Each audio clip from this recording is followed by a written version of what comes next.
Hi, hello there, how are you all? Today we are going to discuss about how we can self-improve our English. There are 4 areas where we have to work to improve our English. The first important part is vocabulary.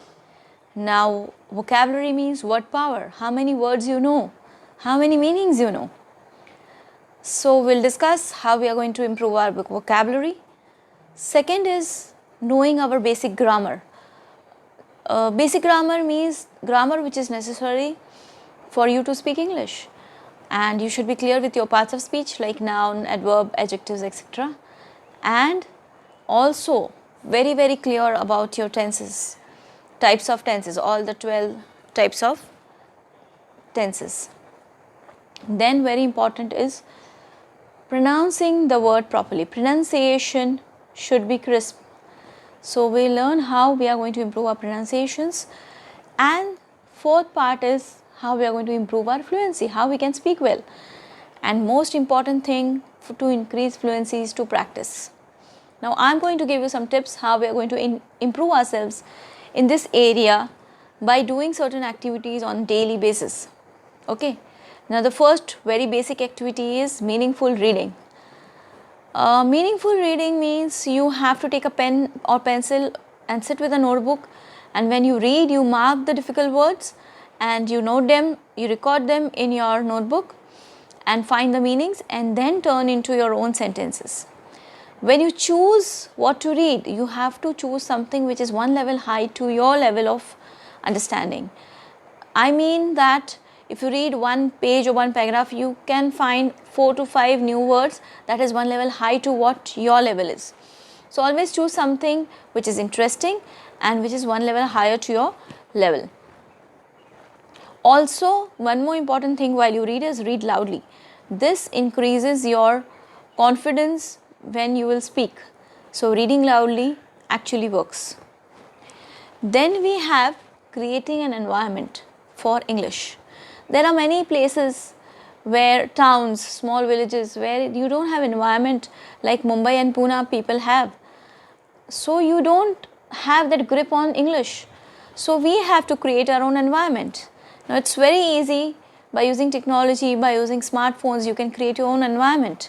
What you have to do is every day watch at least 15 to half an hour, 15 minutes to half an hour videos in English. You can watch episodes in English, some soaps. And also you need to watch English movies or movies with subtitles in English where you have to read each and every subtitle. That will give you the exposure and create the environment in English. Second most important thing which you have to do is that you have to think in English. This is very important. We don't know even how many thoughts we think during the day. And normally what people do is that who don't speak English, what they do is that they think in their own language and then they translate. That actually slows down the process of speaking English and you take time to produce your sentences. So we should learn how to first think in English. So whenever you're sitting back or thinking something, you have to make a point that you think in English, whatever thoughts, like for example, oh, I'm getting late for work, today I have lots to complete, when will I get my bus, let me do this first. So anything which comes to your mind, that will take some time, but if you consciously do your efforts, you can always think in English and that will speed up the process of your speaking English. Then we have, you should appoint someone as your spoken English buddy. It can be at your family, it can be your friend or anybody, your teacher, anybody who is ready to help you, to support you. You have to tell them clearly. You have to choose a buddy who actually is good in English. Don't choose someone who is bad at English, they will make you forget your own English. So choose someone wisely and tell them that every day I'll be talking to you in English. So let us do it, and you are going to improve me, you are going to mark my mistakes, tell me my mistakes so that I get aware of where I am going wrong.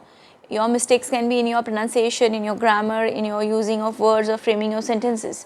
So all this, if you're aware of your mistakes, you can improve them. So one thing is that you make your buddy. Okay. Then one more activity which I'm going to tell you is very important is standing in front of mirror and talking on some topic, any topic, very simple topics you can choose, like trees, mother, anything like that. At least start with 5 sentences without stopping, without hesitating. Start talking in front of mirror. That will boost your confidence. It will show whether your pronunciation is good, whether your expressions are good, whether you're not hesitating. It may take 1 or 2, 3 takes while when it goes smoothly, but practice will make you perfect. So talking in front of mirror is very, very important and very helpful. Also, while talking, you can record your own voice so that you can hear it again and see where you're lacking behind, where you're actually using more pauses, or the word in between, hesitant words. So that you have, if you're aware, you are going to then consciously make efforts not to use interruptions in between, and more pauses where not needed. Okay. Now, here are these were some very important activities which you can do. One more activity and last activity I will tell you in this video. I will some more videos will follow after this series once I get good response. This is my first video on YouTube, and I hope you all will subscribe to this video and encourage me in this activity to support you in speaking English. One more activity I would like to suggest is with grammar, prepositions. I see most of my students, they lag behind in prepositions or are confused which preposition to use. So there is a small activity. What you can do is you can copy down a paragraph or tell someone to copy for you with fill-ups in the place of prepositions. You don't have to write the prepositions which is in the book from where you are copying, and then fill it up. Do the exercise, fill it up yourself, and then check whether you have written correct prepositions or not. Thank you so much. I hope this video is going to be very, very productive and supportive, and you will start your activities right now to speak English. Thank you so much. Bye.